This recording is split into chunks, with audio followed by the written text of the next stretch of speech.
Goeiemôre almal. My lekker om vir almal weer te sien vanoggend. Baie welkom aan elkeen van u. As daar vir mense is wat saam met ons kuier vanoggend of 'n besoeker is, wil ek vir jou ook sê baie welkom. Ek hoop dat jy vanoggend se ervaring saam met medegelowiges regtig sal geniet. En ons wil ook vir almal, weet daar's heelwat mense wat luister op die internet saam luister. Mense kry boodskappe van ver oor. Mense wat sê hulle luister in van Dubai en in Afrika aan. En as jy vanoggend saam luister op die internet, hoop ek jy kan ook hierdie byeenkom saam met ons geniet, hier waar ons bymekaar is in die Here se naam. As enkele goed wat ons net wil kommunikeer voordat ons verder gaan. Ons wil vanoggend hierdie blomme vir Susan van Heerden gee. Dit gaan nie goed met haar gesondheid nie. Sy sukkel geweldig daarmee en ons wil dit vir haar gee en wanneer ons dit doen, dan sê ons as gemeente ons dink aan jou in hierdie tyd. Die kollekte vanoggend, as ons dit gaan opneem, ons gaan dit weer in die begin van ons byeenkoms opneem. Dit gaan vir Gracie Park en as jy uitstap by die deure nou, gaan dit vir die instandhouding van die erediens. Vir al die kerkraadslede, dis ouderlinge en diakens, onthou asseblief eerskomende Saterdag 8:30 se kerkraadstoerusting. Ons begin 8:30 hierso en gaan tot 12:00 aan, waarna ons dan saam eet. Die katekisasie begin ook vanoggend weer. Ek wil asseblief vra dat my klas, die graad 10s, my net hier so voor sal kry, dat ons net reëlings tref oor hoe ons gaan rondbeweeg vandag. En dan Bybelverspreiding. Die koeverte is daar agter beskikbaar by die deure. Jy is welkom om daarvan te neem. Kom ons sing vanoggend.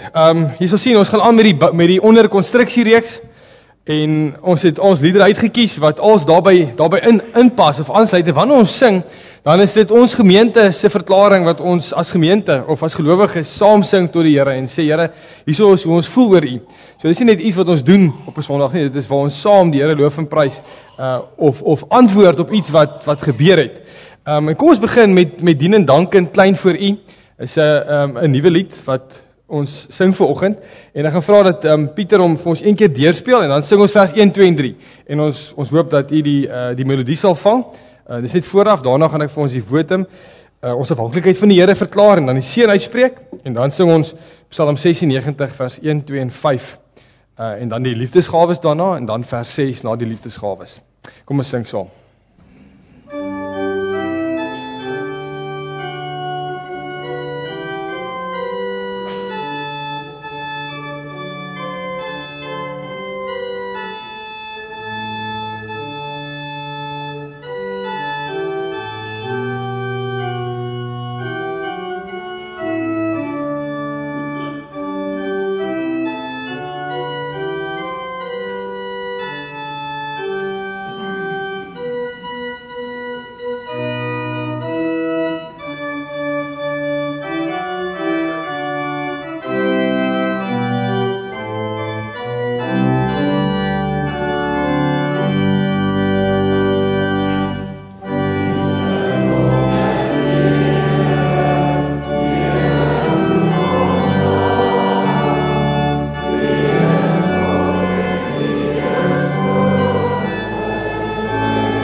Gemeente, ons hulp kom van die Here wat die hemel en die aarde gemaak het.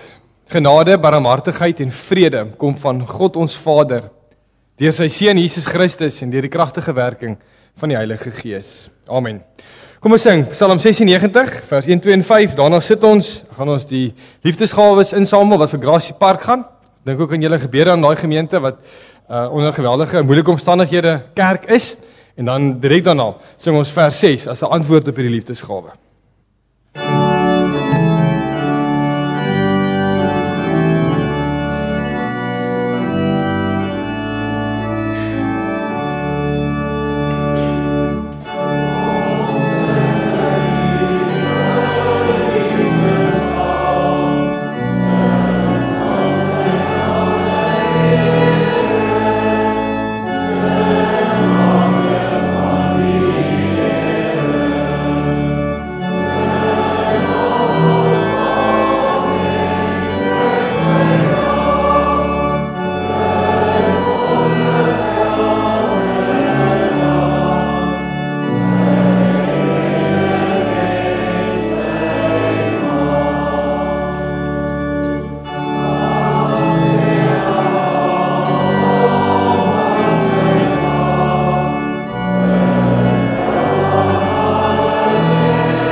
Weet, ons kom nou by die gedeelte in ons byeenkoms wat ons noem ons verootmoedigingsdiens. Dis die groot woord, maar dit gaan daaroor dat ons klein word voor die Here, dat ons besef wat in my lewe aan die gang is en wat die Here vir my gedoen het en dat dit ons dryf na Jesus Christus toe. Nou, jy weet, Christus het vir jou sondes gesterf en jy weet dat dit 'n baie groot liefdesdaad was wat hy gedoen het. En omdat hy dit gedoen het, wil ek jy moet vanoggend as motivering, nee, as deel van 'n lewe waar ons wil sê, Here, dankie vir dit wat U vir my gedoen het. Wil ek sekere goeders doen in my lewe om vir U dankie te sê. So as jy nou vanoggend gaan ek vir ons uit Eksodus 20, dis die 10 gebooie, maar ons maak dit prakties en ons praat van 10 beginsels.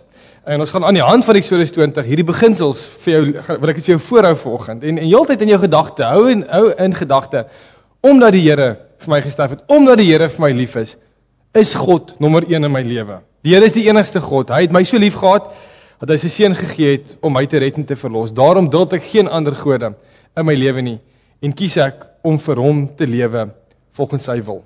Omdat die Here vir my lief is, wil ek hom suiwer aanbid. Afbeeldings van God, mensgemaakte rituele en wettisisme trek my weg van God af. Daarom kies ek om hom in gees en waarheid te aanbid en te dien volgens sy woord en wil. Ek lewe in 'n lewende verhouding met die lewende God in Jesus onder leiding van die Heilige Gees. Omdat die Here vir my lief is, wil ek die Here se naam eerbiedig, nee. Sy naam is heilig en as Christen dra ek sy naam. Daarom wil ek so lewe en praat dat ek alles in sy naam doen en sy naam eer. Ek is ambassadeur van die koninkryk van God. Omdat die Here vir my lief is, wil ek die ritme tussen werk en rus reg kry. Ek werk voluit en rus genoeg om op die regte manier tot eer van die Here te lewe. Daarmee saam het ek gereelde spesiale tye met God in sy teenwoordigheid.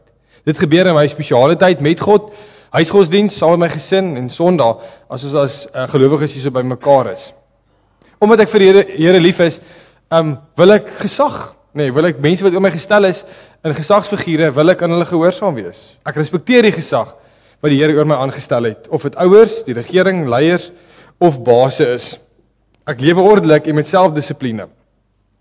Omdat die Here vir my lief is, respekteer ek lewe en dood. Ek respekteer my eie en ander se lewens. Ook in die manier waarop ek bestuur, praat, eet, oefen en optree. Ek lewe in liefde en omgee vir ander en bely en breek met alle haat, bitterheid, onvergifnis, woede en aggressie.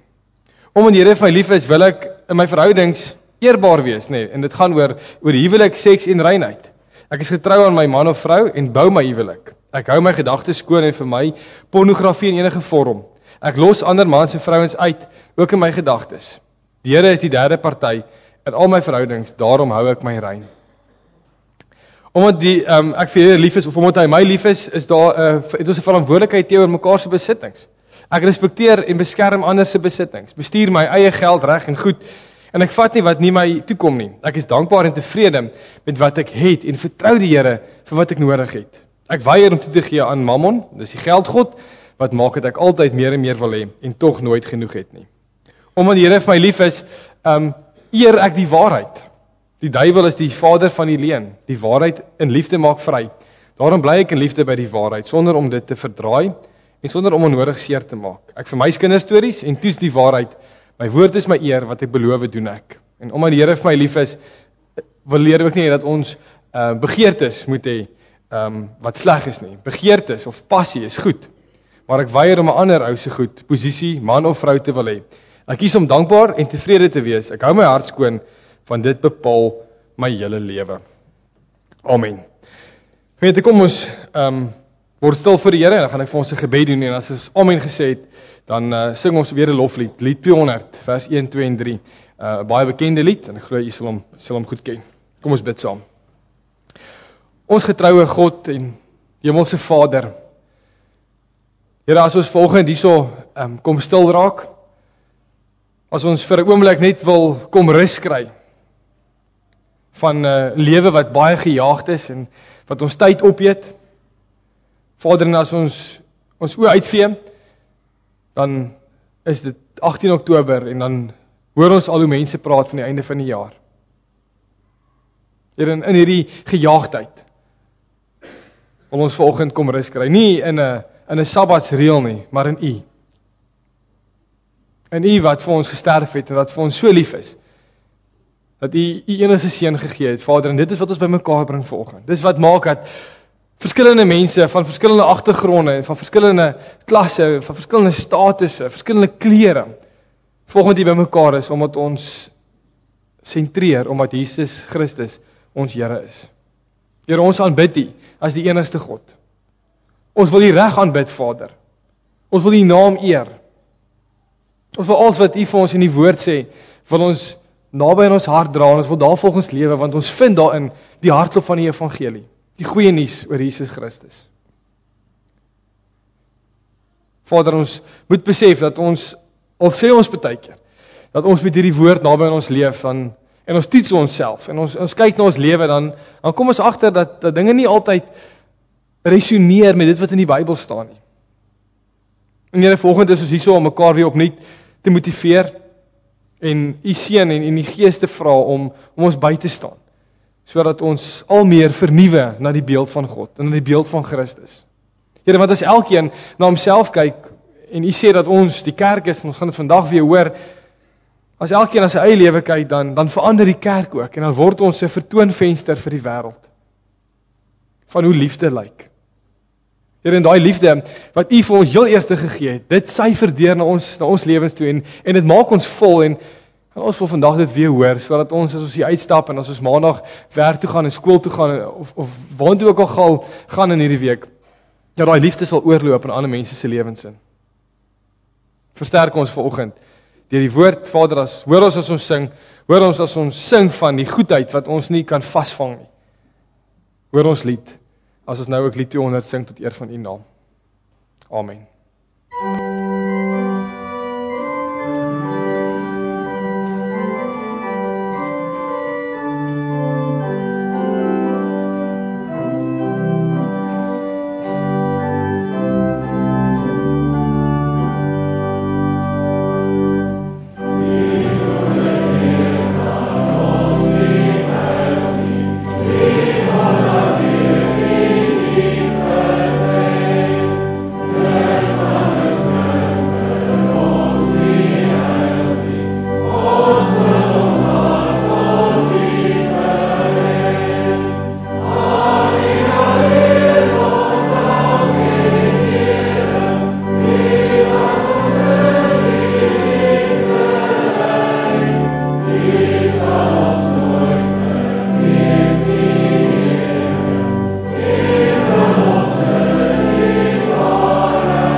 Gemeente, ons gaan, jy kan oopmaak by Efesiërs 2.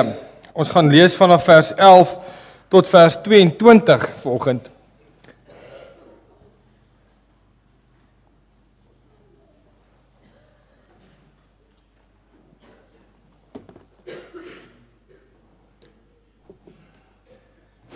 Anders wag weer terug na jou toe. Dankie. Terug na my toe.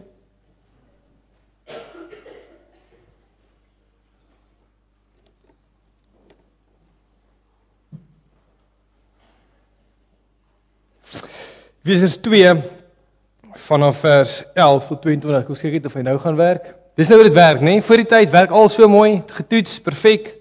En dan as jy hom nou oorswaai, dan maak hy so. Kom ons kyk wat gebeur nou. Daar is hy.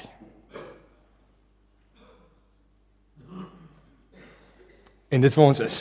Goed gemeente, jy weet ons is besig om te bou. Jy sien dit as jy inkom. En ons het ook gedink om as deel van die bouproses ook in ons lewe te bou. En hierso is hopelik hoe dit gaan lyk as dit klaar is. Nou, ons het begin in hierdie reeks deur heel eers te sê, maar voor jy bou moet jy tog die koste bereken. Nee, wat en ons het gesê, wat kos dit vir jou as 'n Christen, nee, om die Here te volg? Het jy al daai koste gaan bereken? Toe sê ons maar waar moet 'n mens bou? En verlede Sondag het Reinder vir ons mooi vertel van die fondament. Ons het die fondament, of as hierdie week ook hier kom kyk hoe hulle die fondament gooi. Die fondament het hy verlede week aangeraak. En vandag gaan ons nou stil staan by die hoeksteen. En ons tema vanoggend is die hoeksteen en die mure wat ons om ons bou. Nou as jy nou die gedeelte gaan lees, wil ek nou hê jy moet in jou gedagtes hierdie beeld kry van hierdie gemeente daar in Efese, wat daar ergens in 'n gebou sit, of in 'n kerk, of in 'n huis sit, en is mense van, dis Jode wat daar sit, nee, en is Grieke wat daar sit, en is slawe wat daar sit, vrouens, mans en kinders, en dan kry hulle hierdie brief van Paulus af, en dit was 'n omsendbrief wat rondgestuur is, maar hierdie gemeente spesifiek, wat nou, waarvan ons hier so lees in Efese, en dan kry hulle hierdie brief, met hierdie woorde, hou dan in gedagte, wat julle vroeër was. Van geboorte was julle heidene. En julle is onbesnedenis genoem deur die wat hulle self die besnedenis noem. Al is die besnydenis net mensewerk aan die liggaam. In die tyd was julle sonder Christus, uitgesluit uit die burgerskap van Israel, ver van God af, sonder deel aan die verbonde en die beloftes wat daarmee saamhang, sonder hoop en sonder God in die wêreld. Maar nou is julle een met Christus Jesus. Julle wat vroeër ver van God geleef het nou naby gekom deur die bloed van Christus. Christus is ons vrede. Hy wat die twee, Jode en nie-Jode, een gemaak het.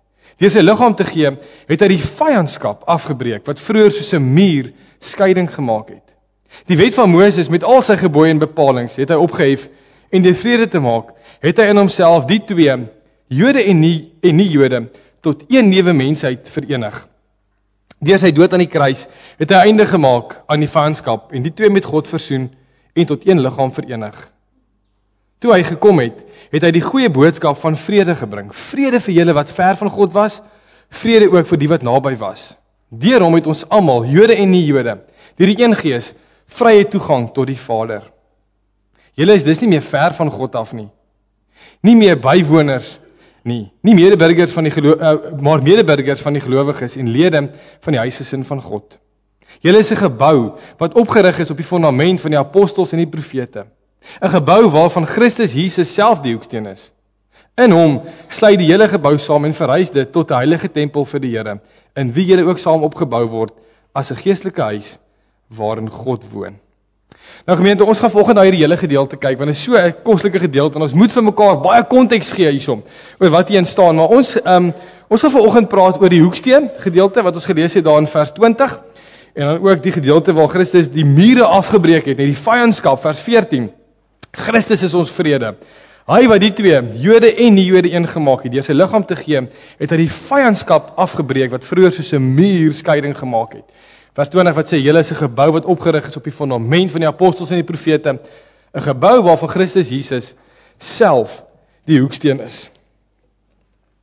Nou gemeente, dit is asof Paulus hier die geskiedenis van die kerk vir ons verduidelik. En die beeld wat ons hier kry, wys vir ons hoe daar verdeling was in die verlede. Nou, om het bietjie meer nader te bring aan die huis, hierso in 1961 was daar 'n muur in Duitsland opgesit, die Berlynse muur. wat Wes- en Oos-Duitsland van mekaar geskei het. En jy kon nie noodwendig heen en weer gegaan het nie. Nee, dit was 'n muur wat opgerig is deur die mens om mense van mekaar te skei. Nou hierso by Efesiërs 2 se muur was daar twee verskillende partye gewees, kan ons maar sê. Ons het nou gelees van hulle en ek verduidelik nou vir jou wat hierso in vers 11 en vers 12 aan die gang is. Aan die een kant het jy die nie-Jode gekry. Goed, dis nou hierdie mannetjie, nee, met die pak aan. En aan die ander kant was daar die Jode gewees, nee. En dit is my beste prentjie van 'n Jood wat ek kon kry wat nie gesiguitdrukking het nie. Hierdie twee groepe het geweldig baie verskil van mekaar. In vers 11 en 12 wys dit vir ons baie mooi uit, nee.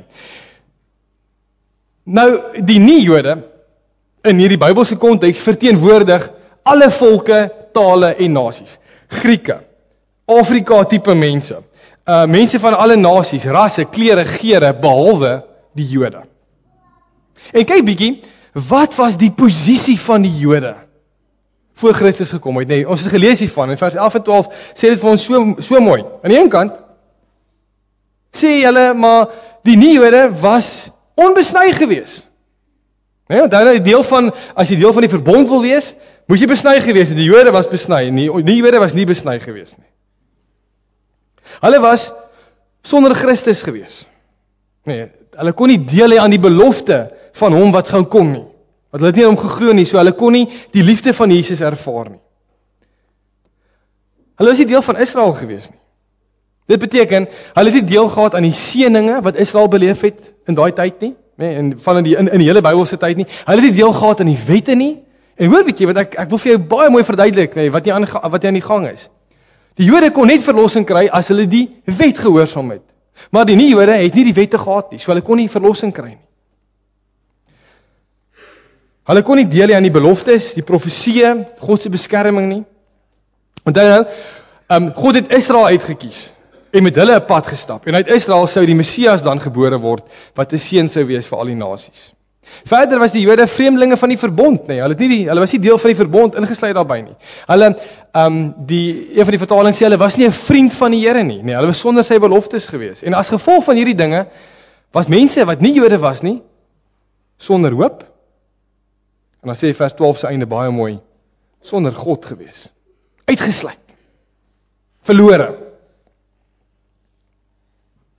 En die Jode aan die ander kant het al dit wat die nie-Jode nie beleef het en nie gehad het, nie die Jode gehad. En dit weet ons sien dit reg deur die Bybel. So daar was vyandskap gewees. Daar was 'n muur opgerig, nee, kan ons maar sê. Wat hierdie mense geskei het van mekaar en daar was vyandskap en daar was liefdeloosheid teenoor hierdie groepe gewees. Hierdie muur of hierdie skeiding kan ons sê was die wet en die bepalings van die wet gewees, nee, die seremoniële wette wat hierdie skeiding veroorsaak het van reinheid en onreinheid en van eet en van feeste en besnydenis en al hierdie dinge. Nou Jode, dis waar. Jode het gedink nie Jode is honde. Hulle het gedink nie Jode is heidene. Hulle het gedink hulle is onrein, nee, jy mag nie hulle gevat het nie. Die saam aanbid nie. En nie Jode aan die ander kant het weer gedink die grootste probleem met die wêreld is die Jode. Nee, en jy sien hierdie vyandskap, hierdie liefdeloosheid sien ons reg deur die Bybel. Dit was 'n slegte situasie. Vir nie Jode was dit 'n slegte spasie om in te gewees het. Weet maar nie net was dit 'n geestelike muur wat opgerig was, dit was ook 'n fisiese muur. As gevolg van al hierdie wette het die Jode 'n inskrywing op die muur wat daar by die tempel gebou was in Jerusalem opgehad en wat sê no foreigner may enter within the barricade which surrounds the sanctuary and enclosure. Anyone who is caught doing so will have himself to blame for his ensuing death. Ek kon nie daar gekom het nie, want waar het God gebly? In die tempel. Hy was die tempel was die teenwoordigheid van God gewees. So as Jode mag in die tempel ingegaan het, met ander woorde, hulle was naby God gewees. Nie Jode mag nie daar ingegaan het nie. Hulle was nie naby God gewees nie. Uitgesluit. Julle, kan jy jou indink? Wat 'n slegte plek om in te wees. En behalwe vir die feit, behalwe vir die ding, as jy volgende hier sit en jy 'n Jood is, dan weet jy om watter kant jy val, maar vir die res van ons, was dit jou prentjie gewees. Dis daar, vorige prentjie. Daar's, dis jy. Ek glo jy kry die prentjie. En toe, dank die Vader, kom Christus. 100% God, 100% mens. En hy gee sy liggaam en hy red die wêreld. En vers 13 tot 18 vertel vir ons nou baie mooi wat hy gedoen het. Jy kan volg daar in die Bybel.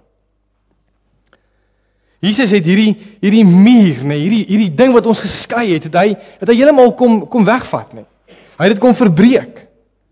Hy het die muur letterlik kom afkap. En hoe het hy dit gedoen? Baie mooi. Hy het sy liggaam gegee. Sy bloed het gevloei. Die straf van God, en dit wat die wet moes opmaak, het hy op hom gedra.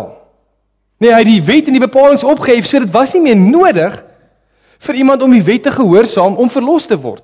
Jy moet glo in Jesus Christus, en die hele prentjie het omgedraai, en dis wat ons nou sê is, omdat Christus vir ons gesterf het, wil ons 'n lewe leef tot eer van hom, en is nie meer, ons doen sekere goed, sodat ons verlos kan word, en Christus het alles op hom gevat, Hy het die vloek van Christus aan die kruis gedra. OK? Hy het eens en vir altyd vrede gemaak. Hy het deur sy dood versoening gebring. So, hierdie wet en die bepalings wat hierdie skeiding gebring het, is weg, en Jesus het vir die hele wêreld gesterf, sodat elkeen wat aan hom glo, nie verlore sal gaan nie, maar ewige lewe sal hê. So daar's nou niks meer wat ons skei van mekaar. En daarom het God deur sy dood, of het Jesus deur sy dood, mense van alle volke, tale en nasies, Jode en nie-Jode, bymekaar gebring. Dit geld vir jou ook. Galasiërs 3 vers 28. Dit maak nie saak of iemand Jood of Griek, slaaf of vry, man of vrou is nie, in Christus is julle almal een. En dit waar die kerk begin het. Nee. Ons kan sê in ander taal, kom ons praat in boutaal. Christus het die ou gebou wat net bestaan het uit Jode, en die bakstene was net Jode gewees. Wat hy afgebreek? Nee, deur sy liggaam ook af te gebreek het, en nou bou hy 'n nuwe kerk vir hom op, en hierdie kerk bestaan uit, dink aan 'n muur met verskillende bakstene, verskillende kleure bakstene, verskillende vorms, verskillende mense. So 2 tipes versoening het gebeur. Mense is met mekaar versoen, en mense is met God versoen. En die Jode het ook daarbey gebaat, want in die eerste plek, Jode het nie meer nodig gehad om die wet te gehoorsaam nie. So daai wet is nou weg. Al hierdie seremoniele wette hoef hulle nie meer toe te gepas het nie. En die nie-Jode is deur die bloed van Christus is hulle ingetrek, deel van die familie van God. Albei hierdie partye het gebaat by Jesus se dood. Ingetrek, en ons lees daar aan die einde van vers 18, en dan het Jood en nie-Jood het vrye toegang tot die Vader. En julle, dit beteken nie net gebed nie. Weet, ons kan met die Vader praat, en dit beteken ook dat jy jou rus vind by God. Jy kan jouself gaan neerlê by die Vader se voete, want daar's rus en vrede by hom. 'n Ander beeld wat ons kan gebruik is, ons kan sê, Jesus het die brug gebou, om mense met mekaar te versoen, en mens met God te versoen, en was hy die brug gewees, en dit het ons by mekaar aangesluit, om ons by mekaar uit te bring. En dan gaan Paulus verder, in vers 19 tot 22, dan sê hy vir ons, okay, maar dis nou, nee, so Jesus het nou mense van verskillende tale, volke, nasies, nee, met mekaar versoen en met God versoen, nee, so daar's albei hierdie elemente teenwoordig, nee, horisontaal en vertikale versoening het plaasgevind, en dan sê hy, maar kom ons dink bietjie aan beelde. En dan gee hy 2 baie mooi beelde deur, eintlik 3, maar kom ons bepaal ons by 2. En ons gaan by die tweede en sterk stil staan. Die eerste beeld wat Paulus gebruik is, hy sê ons is nou medeburgers. Nie Jode, julle is nou deel van Israel, hoor. Julle is nou deel van die uitverkore volk van God. Maar nog meer, eintlik meer intiem. Nie net medeburgers nie. Huisgesin van God, nee. En dis hoekom ons is die Vader, en ons het broers en susters, nee, wat ons is broers en susters van mekaar. Maar u ken hierdie beeld, ons gaan nie vandag hierop ingaan nie. Die tweede beeld is waar die Here vir ons sê, of wat Paulus sê, hy sê, julle is 'n gebou wat opgerig is, waarvan die fondasie die apostels en die profete is. Nou dit klink dit half teenstrydig, verlede week het Reinder gesê, maar Jesus is die fondasie. Dit is so, hy is die fondasie. Op 'n sekondêre manier is die apostels en die profete bou ons op die geloof, op dit wat hulle verkondig het, want hulle wys vir ons na Christus toe. En dan sê hy maar en ons bou op die fondasie en ons bou ook op die hoeksteen. En hierdie hoeksteen is Jesus Christus. Kom ons staan gestil by die idee van die hoeksteen. Nou, hoeksteen is die eerste steen wat gelê word nadat die fondasie gelê is. Hy bring die mure bymekaar, nee. Die muur word op hom gebou. Hierdie hoeksteen sorg vir stabiliteit, nee. Die hoeksteen bepaal die plek waarop die gebou en die rigting waarop die gebou gaan word. Hy is die eerste steen, hy is die plekaanduider. En hierdie beeld is nogal kragtig. Want Jesus het hierdie muur afgebreek, nee, wat ons van leer, nee. En hy het hierdie kerk begin, soos ons gesê het, en nou sê hy, die kerk, nee, die mense is soos 'n gebou wat bo op Jesus gebou is.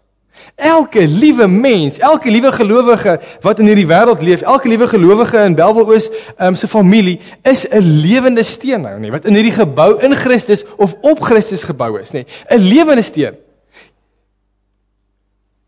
Pink Floyd sing moes daai van all in all, you're just another brick in the wall.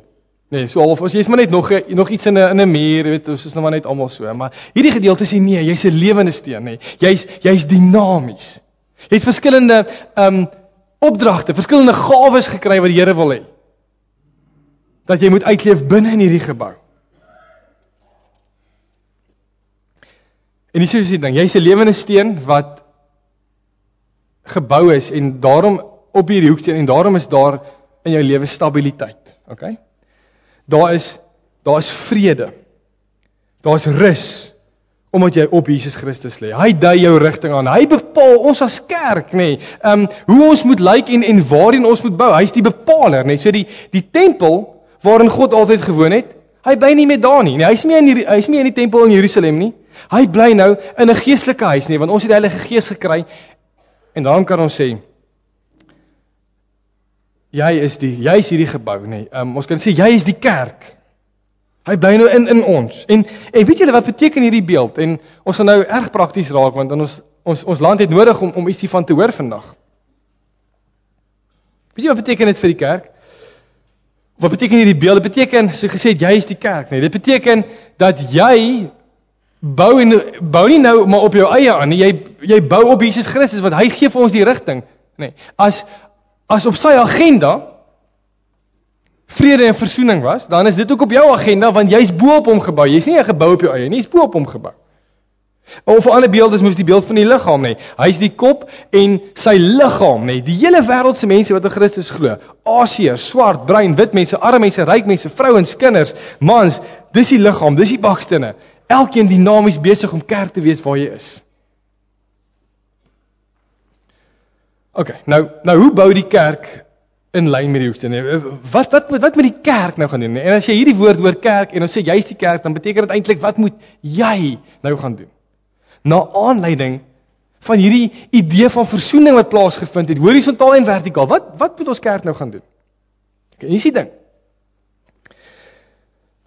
As Christus vrede gemaak het tussen mense.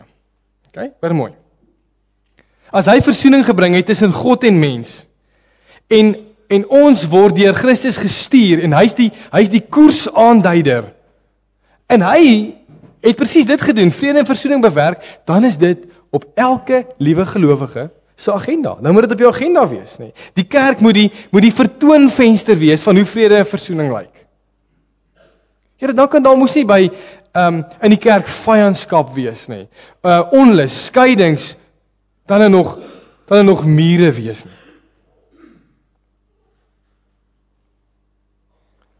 As daar dan nou hierdie dinge is, onrus en skeiding en vyandskap en haat, en dit geld nie net teenoor 'n sekere ras in ons land nie. Dit geld oor tussen jou en jou vriende. Dit geld oor tussen jou en jou huisgesin dalk, as daar dalk van hierdie goed voorkom, van hierdie elemente voorkom. Dan is ons weer besig om mure te bou in plaas van om af te breek. En ons agenda is breek mure af, want Jesus het mure afgebreek. Né? As Jesus met sy liggaam hierdie mure afgebreek het, en ons is sy liggaam, dan moet ons dit ook mos doen. En dis waarvoor God Jesus gestuur het, en dan sê Christus, soos die Vader my gestuur het, stuur ek julle.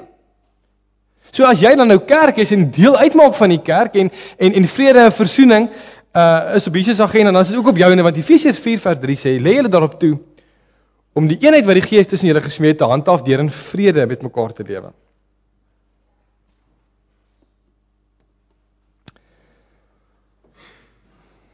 Dan kan ons nie meer diskrimineer teen mense wat nie soos jy lyk, of geslagte wat nie soos jou geslag is nie, of 'n klas, of 'n status nie. Ja. Dan kan ons mos nie meer verhandig wees, of bevooroordeel wees teenoor 'n sekere ras of familielid, vriend of 'n man of vrou nie. God sê, hy kies nie kante nie. En ek gaan nou net vir julle verduidelik, in my navorsing hierdie week het ek elke liewe teksgedeelte in die Bybel gaan kyk, wat gaan oor rasisme, of oor diskriminasie, of oor versoening. En daar so baie gedeeltes waar hierdie ding inkom, waar Jesus sê, maar die Vader kies nie kant nie. Hy is onpartydig. As dit sy hart is, as dit is hoekom jy vanoggend hier sit, en hoekom jy jou Bybel lees, is om dit te weet, en 'n deel te maak van jou lewe, dan kan daar ook nie partyskap by jou wees nie.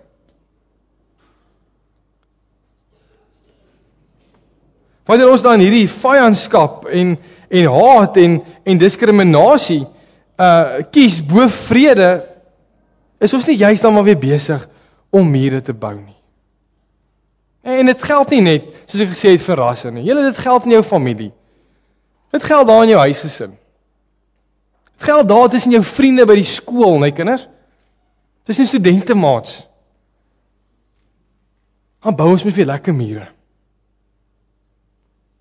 Nee. Jy wil nie meng nie, nee, of verskillende rasse dalk ook, want jy's bang, jy word vuil, en dan bou ons maar weer mure.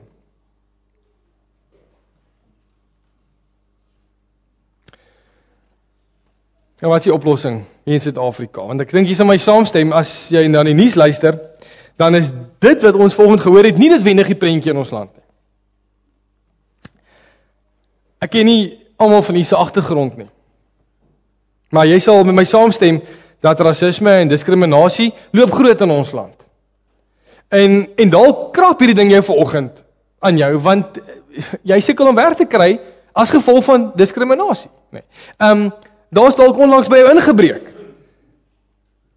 En hierdie is vir jou 'n moeilike saak, want nou moet jy, ons hoor vanoggend dat ons moet eintlik vrede bewerkstellig en versoening, maar jou hart voel anders vanoggend, nee. Jy sal ook volgende en jy voel hier in jou boude. Dan kom jy uit 'n bedeling waar jy geleer is om nie lief te kry nie. So die vraag is, hoe moet ons kerk wees in Suid-Afrika in 2015? Ek dink die eerste ding wat ons moet probeer, of kom ek stel dit so. Efesiërs 2 vertel vir ons baie mooi wat Christus gedoen het, okay? Met verskillende mense van verskillende volke, tale en nasies. Nou, ons nou mooi gewys, daar's versoening. En so jy kan eintlik self besluit of rasisme reg is of nie, en daarmee los ek jou daar. Maar net 'n paar dinge wat ons kan kyk in Suid-Afrika. Oor hoe ons kan kerk wees in Suid-Afrika. Eerste ding is om nie te veralgemeen nie. Dit sluit aan by verlede Sondag aand se preek oor wat ons gehad het hier oor oordeel. Ons kan nie veralgemeen in ons land nie. Jy kan nie sê, omdat 'n bruin man in my huis ingebreek het, is alle bruin mense diewe nie. Swart mense kan nie sê, omdat wit mense, sê maar, die apartheid gedoen het, is alle wit mense sleg.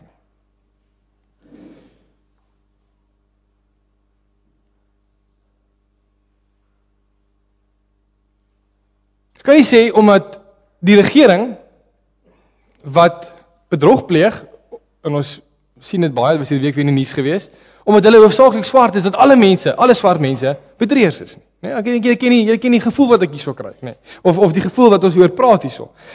Want dan bou ons weer mure, nee. Dan is ons weer besig om daai breinmuur wat so lekker opkom in ons prentjie weer te bou, want dan maak ons weer skeidings, nee, tussen verskillende rasse en tussen verskillende bevolkingsgroepe.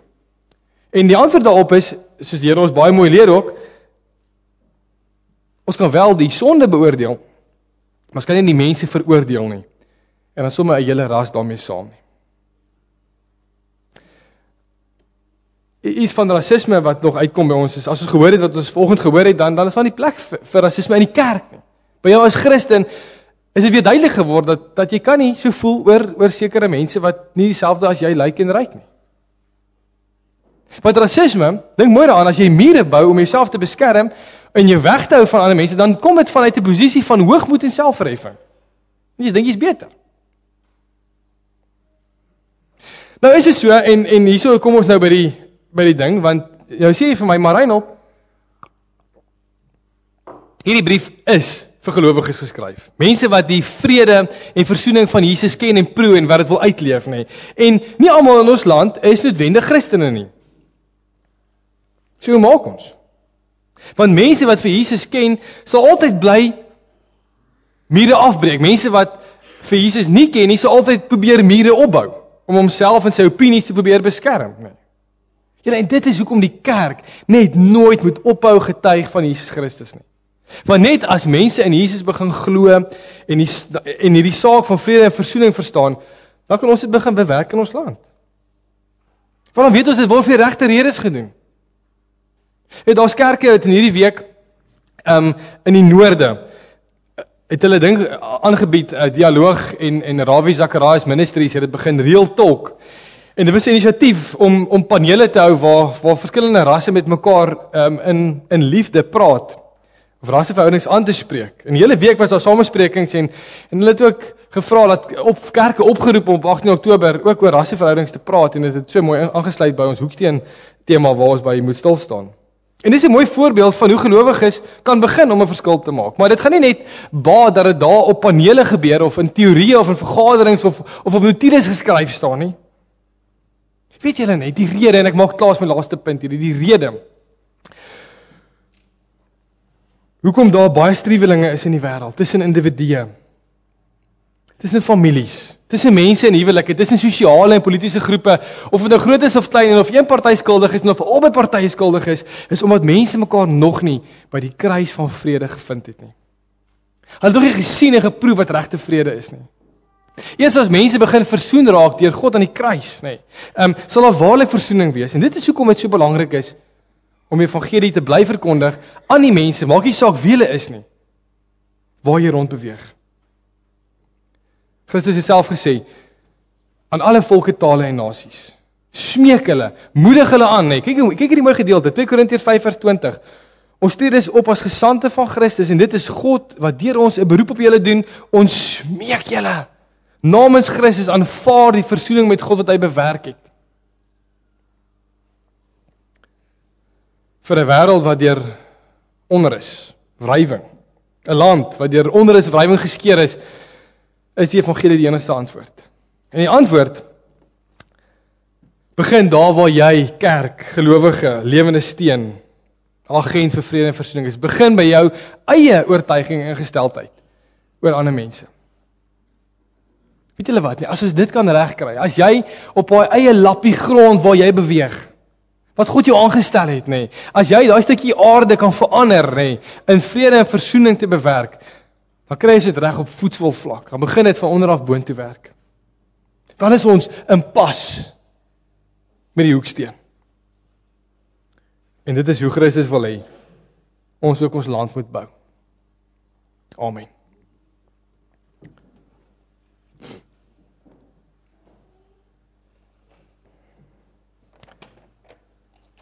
Gemeente, kom ons doen 'n gebed saam. En as ons slaag gebid het, dan gaan ons staan. En dan gaan ek vir ons begin met die geloofsbelijdenis en deel daarvan. Van wat ons bely, nee, ook so in die Heidelbergse Katekismus, in Sondag 21, gaan jy iets bely van die eenheid van die heilige algemene Christelike kerk. Dis na die gebed en dan direk daarna, maar julle gaan vers 4 en 5 sing. Ek gaan die begin van die geloofsbelijdenis sê en dan vers 4 en 5 en dan hou ons aan sing met Psalm 118 vers 1 en 6, dan die wegstuur seën en dan vers 8 as antwoord op die seën. Kom ons bid saam. Ons almagtige God en hemelse Vader, Here, U is Here van ons land. U is Here van elkeen van ons se lewe. U is die hoof van die kerk. U is die fondasie, U is die hoeksteen. U is die hoof van die liggaam. Daar is soveel beelde waarmee U vir ons in ons mense taal probeer verduidelik wie U is en ons kom erken U vanoggend as Bellville familie ook as die hoeksteen. Vader, U gee vir ons die rigting. Ons sien vanoggend hoe U vrede en versoening bewerk het en Vader, ons weet dat U wil hê dit moet elkeen by ons begin. Vader, gee vir ons deur die Gees die hamers om mure af te breek in ons eie lewe, daar waar ons weet daar nog mure is. Here, daar waar ons weet in die kerk nog mure is, waar ons weet in ons families nog mure is, dat ons dit sal afbreek, sodat ons in vrede kan leef op hierdie aarde, want dit is wat U wil hê van ons. Here, ons besef dat U in die Bybel sê dat dit nie gaan makliker word nie. Ons sien hoe dit gaan al erger word. Ons lees in Matteus en ons lees in Tessalonisense en Openbaring dat dit nie gemakliker word nie. En Vader, daarom is dit soveel nodig dat ons by U kom smeek, dat U vir ons die geloof sal gee om te bly afbreek, waar ons dit voel in ons konteks dat daar net mure gebou word. Vader, gee vir ons wysheid en insig hieroor, sodat ons presies sal weet, daar waar ons rondbeweeg, hoe om vrede en versoening te bewerk. Here, want U het heel eers vir ons daai vrede en versoening bewerk. U het ons een gemaak met God. Ons het vrye toegang tot die Vader en Here, daarin vind ons rus. Dankie daarvoor. Dankie dat ons rus by U kan vind, dat ons skouers kan laat sak en net ons lewe kan oorgee in die Vader se hande. Vader, ons wil ook ons land kom oorgee in U hande.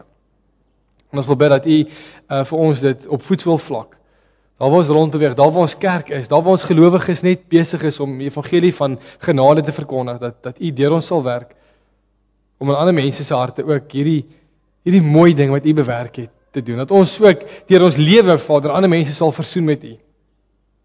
Deur die evangelie van vrede te verkondig. Ons as gemeente bid vanoggend ook vir ons ander broers en susters, Vader, wat op die oomblik baie swaar kry in siekte en in lyding. Mense wat al lang jare gestap het in die lewe, Vader, wat dit nie weer moontlik is om rond te beweeg nie. Ons kom bid vir hulle ook vanoggend. Dat hulle U hand sal voel ook in hierdie tye. Dat hulle U liefde sal ervaar en dat ons uit liefde sal uitreik ook na mense wat dit nodig het in ons gemeente, Vader, maar ook in ons gemeenskap. Ons bid hierdie dinge. Ons vra dit in die naam van ons hoeksteen, Jesus Christus alleen. Amen.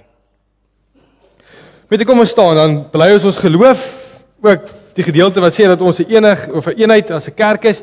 Ons sing Skrifgedeelte 12:2 vers 4 en 5 as deel van die belydenis en dan Psalm 118 vers 1 en 6, dan die seën en dan vers 8. Kom ons staan en bely ons geloof.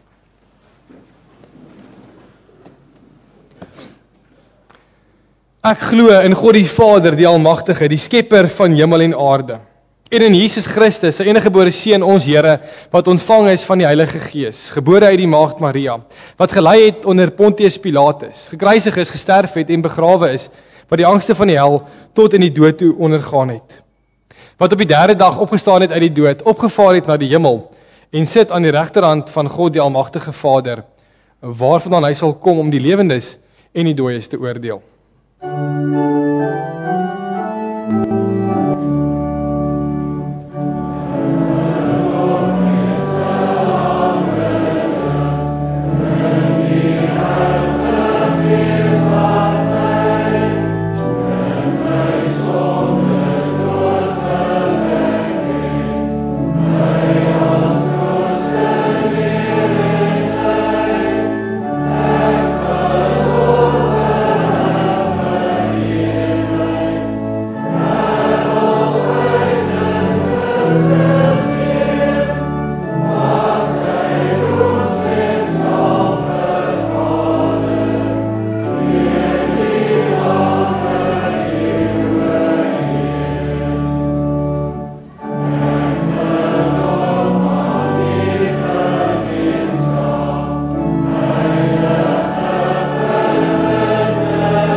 Met ontvang hierdie seën van die Here en gaan nie tevrede nie, maar gaan leef ook vrede in hierdie week. Die genade van ons Here Jesus Christus, die liefde van God en die gemeenskap van die Heilige Gees sal met julle elkeen wees en bly. Amen.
Onthou net al die graad 10's asseblief in my kategorisasieklas wat net hier vir my by die klavier kry, net vir reëlingstref asseblief. Baie dankie.